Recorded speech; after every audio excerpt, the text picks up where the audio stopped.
Sports and leisure in cities. Building character through athletics. For the turn of the century Europeans who had the time and money, city life could be fun. New forms of recreation and sports not only offered entertaining diversions, but also build character values important for industry and war.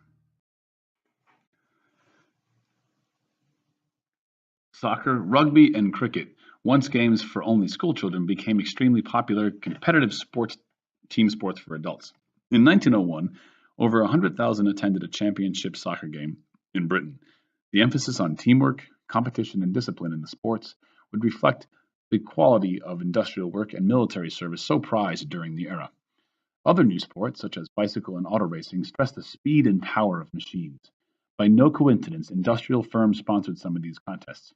Even the growth of scouting, and in Germany, the quote, wandering youth clubs, revealed the belief that good character required physical vigor and outdoor living.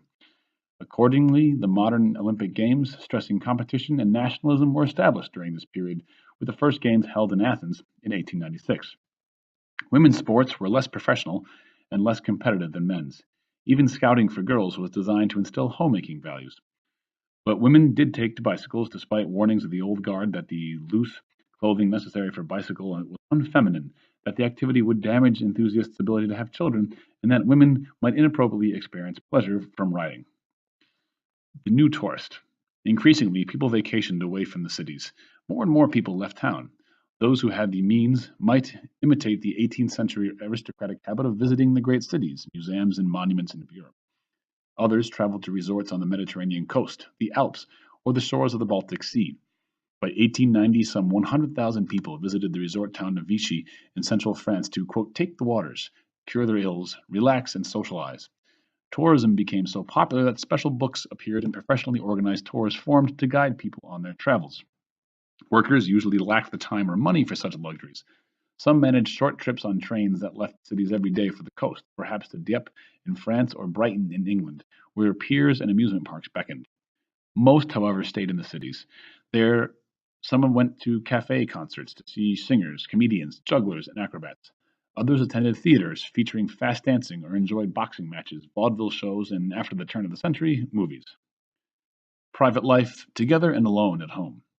As the tempo of life in factories, stores, government offices, and streets increased, private life grew more precious.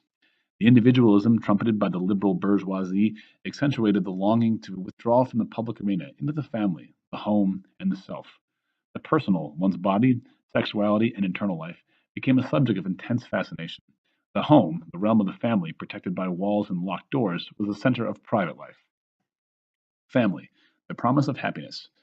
People believed in the family. Like a religion, the family promised happiness in a difficult world, a meaning that would extend beyond death, and a sacred place free from intrusion by the outside world. As much as their means permitted, people celebrated the family through daily gatherings at meals and special occasions such as weddings, vacations, and birthdays. For individuals, these occasions marked points in their own life cycles. At more private moments, the family home served as a place where individuals shared emotions or perhaps confessed silently or in a diary to themselves in the solitude of a bedroom.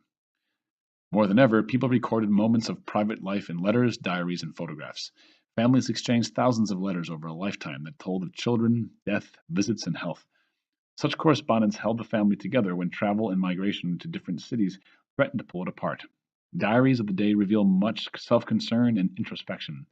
One French woman explained, when I am alone, I have plenty to do in following the movements of my ideas and impressions, in exploring myself, in examining my dispositions and my various ways of being, in drawing the best out of myself, in registering the ideas that come to me by chance or that are suggested to me by my reading. People took photographs to capture family occasions, from baptisms to Sunday meals and parties, especially after the invention of the small Kodak camera in the 1880s. They carefully enshrined these photographs in frames and collected them in well organized albums.